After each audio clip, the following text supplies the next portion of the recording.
Hello and welcome to On the Kerbs. I'm your host, Team Albers Daily. Joining me this week is ELMS driver Nicolas Varrone. We caught up recently to chat about his overall career in racing so far, focusing primarily on how he got to where he is today. And as you'll be able to tell from the interview, there's plenty more we could have delved into that it might just warrant another interview with Nicco at some point in the future. In the meantime, though, let's just get straight into it. I hope you enjoy our conversation.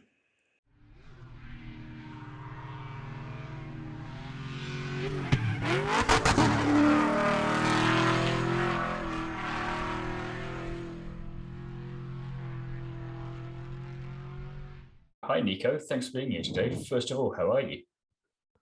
Hey Timo, how are you? Thanks for the invitation for the podcast. Really good, really good. Have to say, it's Monday Excellent. talking about racing, so it's pretty cool. It's not all bad. Excellent. So, first question I like to ask everyone I chat to on here: what first got you interested in motorsport? Well, that's pretty good question.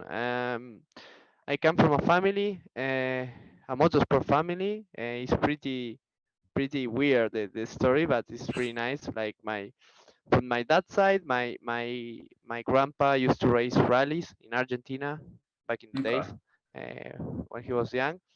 Then my father, well, when he was born, he had no money, but he was really interested in motorsport. So he had to work all his life because he had no money to go karting or to start racing. Then at the age of 25, he could start, racing in local races in Argentina.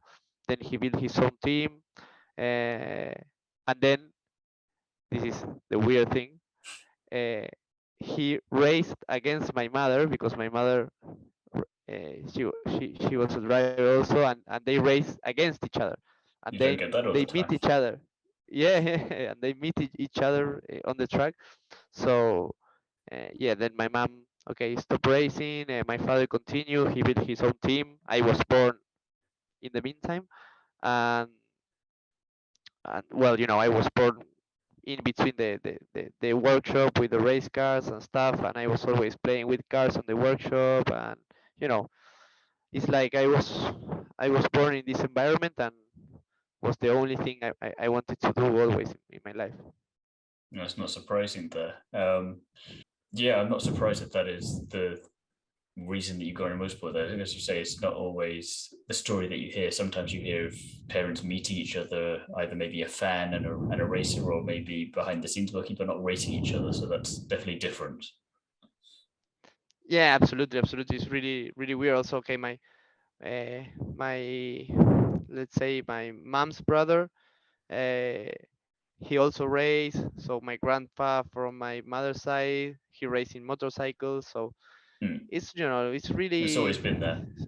yeah, it's always been there. And it's like when I was born, I was just playing all the day with race cars, going to the races with my father and going to see him. Then when I was a bit older, let's say 6 or 5 or 6, I was like a big fan of Kimi Raikkonen back in the days, and I was like Who isn't? all Sundays like waking up my father to see the races, at that age. And yeah, it was motorsports was always there, and it was like, I mean, the passion was always there.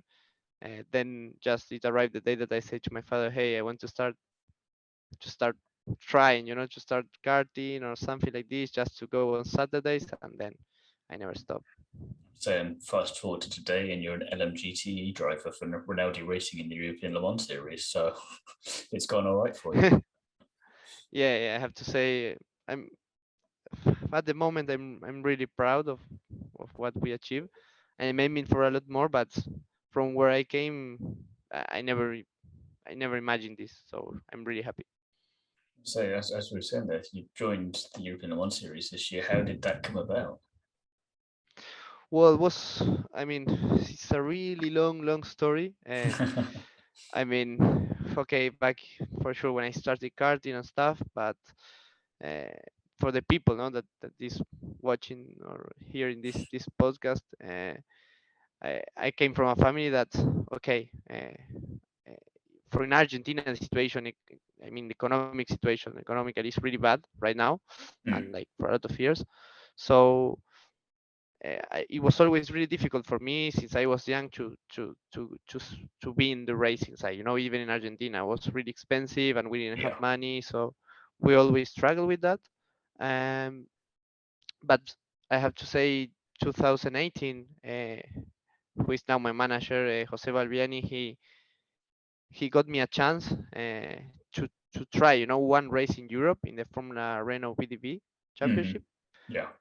the first race in Barcelona. So was like, in a way, he bring me to a race that it was going to be only one race because we did a big effort with my family and sponsor from Argentina to come to one race. And long story short, we ended up doing pole position, winning one race, podium on the other one, and leading the championship. So Not too was bad. like, yeah, it was not too bad. And we went out from the first round leading the championship. So the team said, okay, now you have to come to the second round. And I said, okay, but I don't have money. So it was like big problem there, but well, the teams were really keen to help me. Uh, I remember I started the first race when Inter Europol, that is now Mm. running Yeah. LMP2 in WEC and European Le Mans series. Pretty big Then deal. I Yeah, so then I changed in the middle of the season. I changed team to T Scores. Hmm. Uh, Also because of budget reasons, and still, I went with them, the Italian team, and we ended up winning the championship. But I'm really thankful to both teams because they gave me the chance, to continue that year, and in the end we could win the championship, and that's what I mean was my Like I said, first start in just Europe. it just shows that you just need that one opportunity to show what you can do, and it can really be everything you need it to be, and you can just absolutely go from there and look at where you are now. Yes, absolutely. I mean, there's a lot of people, in the way that they help me. That's why Hmm. you tell me, okay, how you reach there, and it was not only one thing. There's a big story behind. So then, No, but at the same time, all these 2019. things they have to all fit in at the same time and work, and one thing after another. And there's so many other things that could go wrong in the meantime. So it's impressive still that everything still managed to line up. For sure. I think that's about life, no? It's the way it is. It's always like not only in racing. But then 2019, I went to race in the UK, British Formula 3. Hmm. So I mean, also it was more expensive, for us with my sponsors and stuff. So uh, I mean, I make a deal with Hill Speed. We did three races. I remember I did Silverstone, Spa, Silverstone. We managed to win one race. The other ended P2, but then I could not do more races, no testing, nothing, because I mean, I had no money, so it was a really difficult year. Only three races.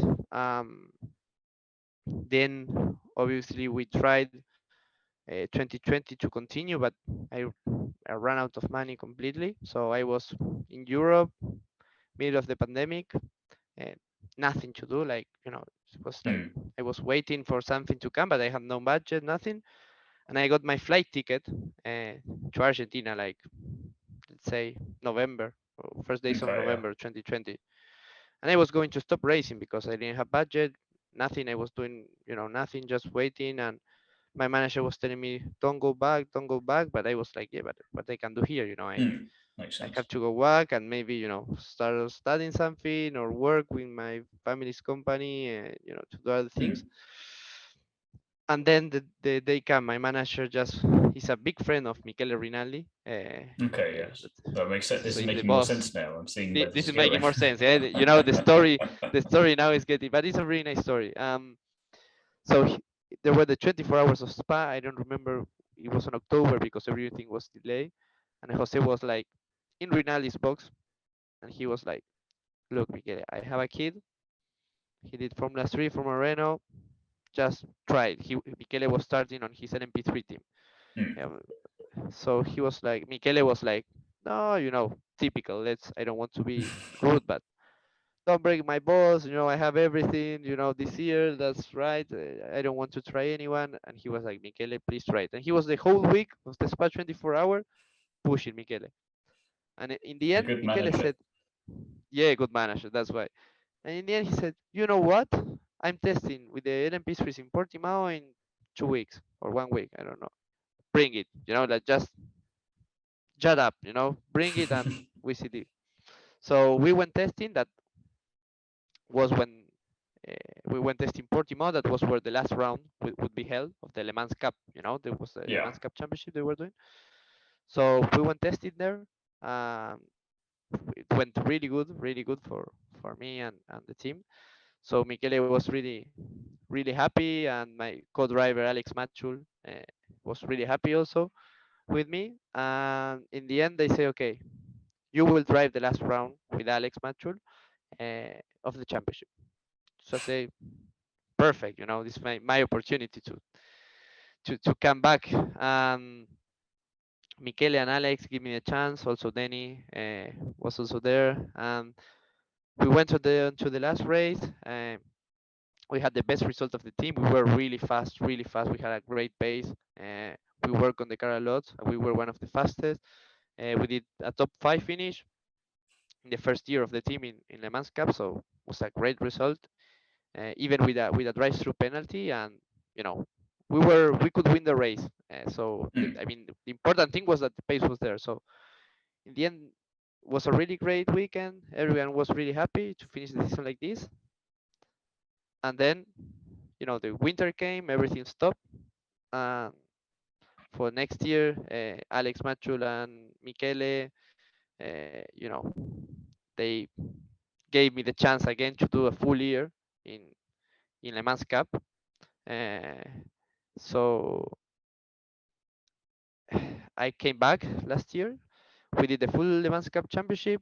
We started a bit struggling with the car, I would say. We were missing a bit of traction and some stuff. But with the within the season, we keep testing. We improved a lot the car, and in the end, we had a really fast car. I think one of the strongest car in the field. We were really quick, Mm. and we were fighting for the championship in the end. We did podium at Le Mans, we did podium at Monza. We were one of the quickest, and in Portimao, the last round, 15 minutes to the end, we were champions. In the last stop, that was mandatory, that everyone has had to do because of fuel. Mm. Uh, we had a really bad luck with the starter. The car didn't start, so the starter broke, and the car was laid down the pit lane. So we lost the championship with 15 minutes to the end. It was a really tough moment for me and for the whole team. But yeah, still we finished P3.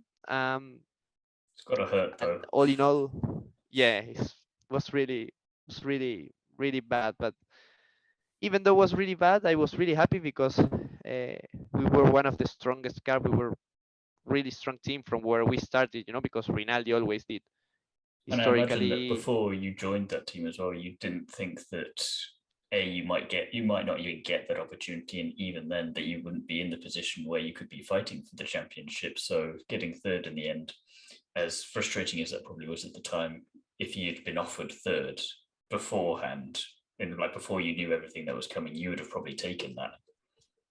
For sure, I would sign it. It was a great result if you see in the beginning of the championship. But so because Mikel always did, GT racing. The team was with the Ferraris and GT, so it was the first time with prototypes, so was a bit different.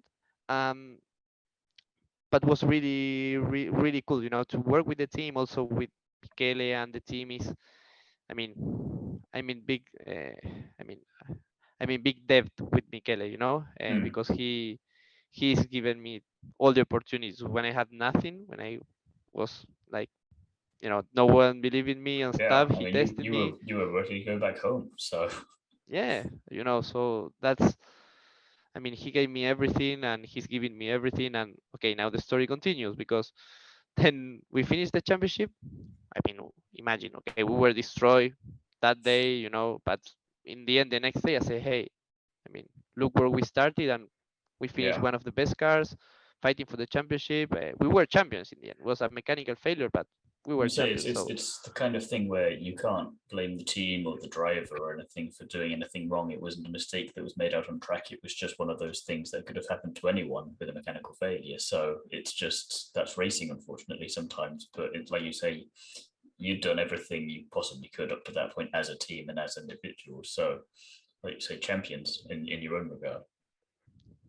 that's why absolutely is what I always say. Racing can hurt sometimes with mechanical problems and stuff, but I think it hurts more to be P10 and don't have any pace and be off the pace and you cannot find it. And if you are fighting for the win, okay, something happened for sure. In the moment, you are really sad and frustrated, but after a few hours and analyzing, you are like, hey, we were, you know, one of the quickest. We were fighting. We were on the top. So for sure it hurt, but I was really proud of what we did as a team. Um, and absolutely then, okay, winter came again, everything stopped, uh, and Michele came with the GT project in European Le Mans. He will have both two cars. So he called me, I remember on January, first days of January, and he told me, hey, because the plan first was to continue LMP3 and maybe do European Le Mans series in LMP3 because Mm. I was driving that car and to do that, but we couldn't make the project together. So he called me one day and he told me, how do you see yourself on the Ferrari GT driving in ELMS? And I was like, are you talking seriously to me? And he told me, yeah, You for didn't want sure. to play it cool. You're like, I don't know, maybe. I suppose Yeah, I could do that.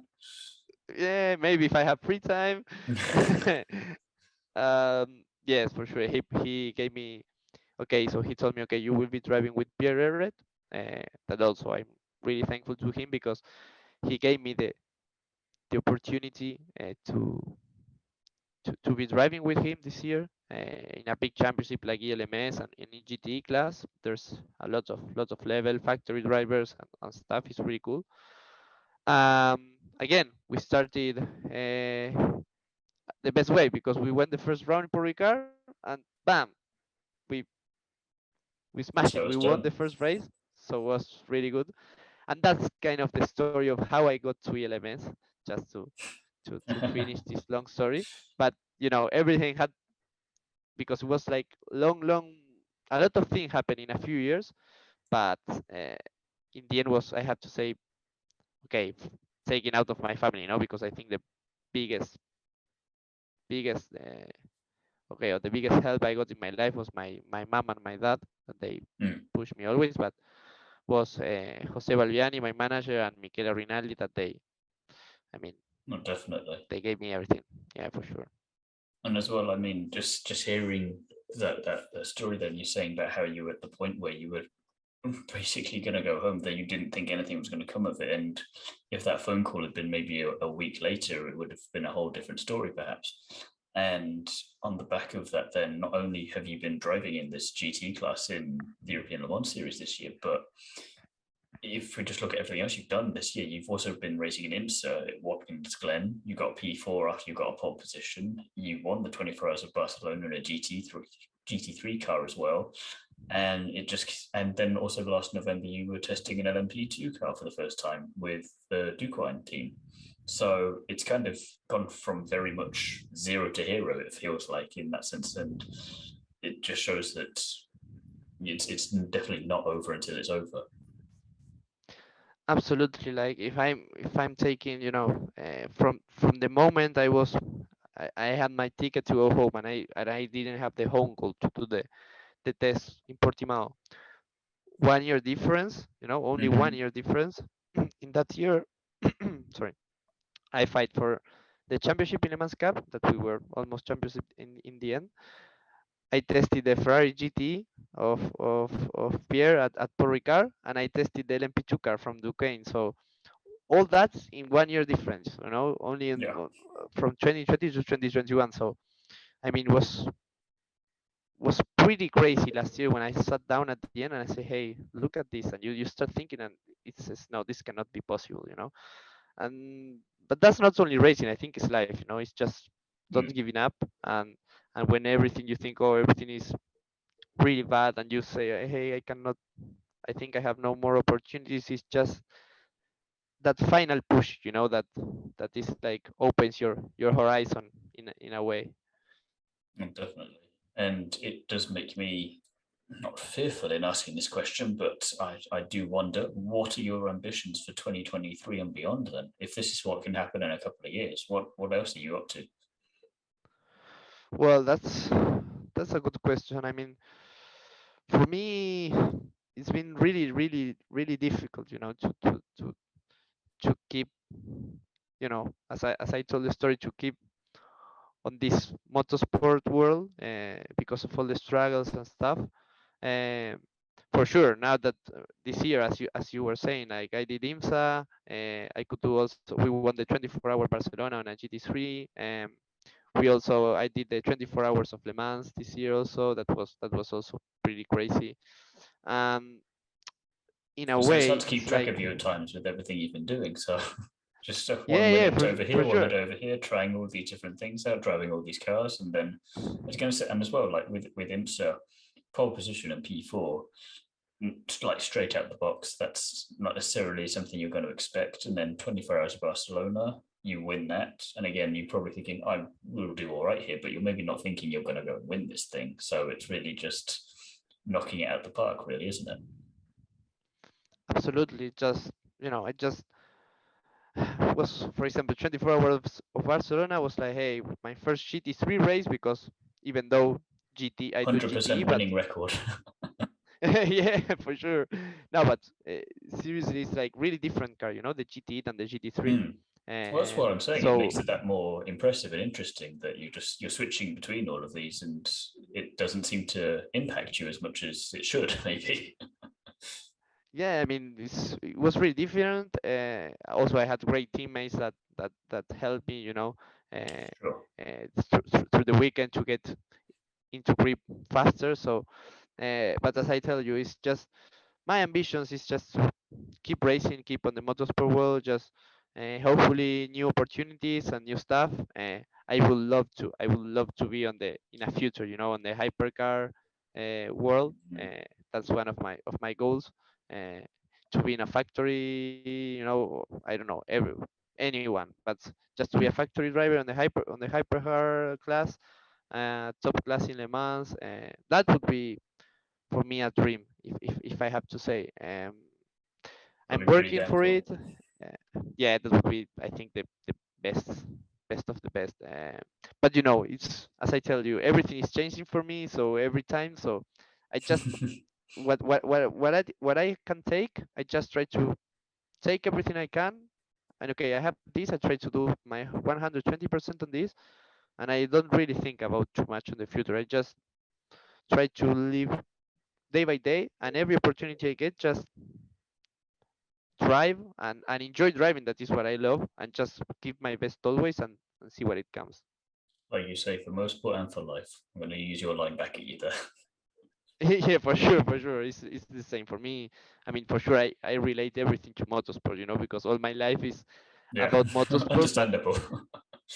yeah, but then it's like, okay, yeah, for sure, but this is always, it's also life, like life is like this. Like, you will have up downs, but you always have to keep pushing, and try to just to fight for your goals, for your dreams, and you will do it. Maybe it takes more time, less time, you know more struggles on the way, but in the end you will make it. Couple of fun questions and to finish off, which the first one is probably maybe not as fun as I would have hoped there, because I feel like we could have asked this already in here because of you nearly going back home. Because my question would have been, if you had to take up a non-motorsport related job, what would you have chosen? uh oh, tricky one, eh? Oof. You know. Maybe delivery person, you can still do the driving then. Yeah, no.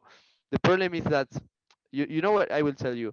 The problem is that I think if I would have chosen, because everyone maybe chooses something related with motorsport, Hmm. and if I had to be on, let's say, on the other side, on the pit lane, and see everyone that is driving, and the passion I have for driving, maybe it would make me really bad, for myself, because I would Yeah. say, fuck, I want to be driving, so maybe I would choose something really different that in the moment I can't tell you, uh, because you know, We've not had just to think about to it seriously because it's always been motorsport. yeah, that's why. But maybe other thing, just not related, just to keep my mind away and not Mm, be all the day with race car, because then I would get mad. I'm sure, because I want to be driving. That's my thing. definitely. Final question then. Would you rather eat your favorite food for every meal for a year or never eat it again? Never eat it again, Oh wow, because okay. Okay. yeah, because I mean, I don't have like a really favorite food, but I have a lot of things I like. So maybe if I have to say, okay, my favorite food is, I don't know, let's say, uh, how you call it? I like really meat because I'm from Argentina. I like the asado. Yeah. Asado there is like big thing. It's the best meat in the world. So one day you will have to come. I will invite you, and we will have a great asado. I'll But remember that. no, yeah, for sure, that's my favorite food. But You could live in the end, I without don't it if you know. needed to. Yeah, I could live without it, and I can eat pizza. So Fair it's enough, you okay. outsmarted me It's there. very good. Yeah, for sure. Well, I feel like we could talk all day, and maybe we'll get you back one day, and we will probably do that because again, I feel like with by the next time we do one of these, maybe then who knows what else you will have done. Maybe you'll be in a hypercar at that point, so we'll have plenty more to talk about. But for now, it's been an absolute pleasure chatting with you, and I want to wish you the best of luck for 2023 and beyond. Thank you so much, Timo. For sure. I mean, was a great chat. I really like to be chatting about racing and it's and my career. So yes, hopefully, we never know. Hopefully, maybe in some years I can say, hey, you remember this chat we did? Okay, now we are in hypercar. That would be great for sure. So thank you so much. It was a great chat, and yeah, also the best for you, mate.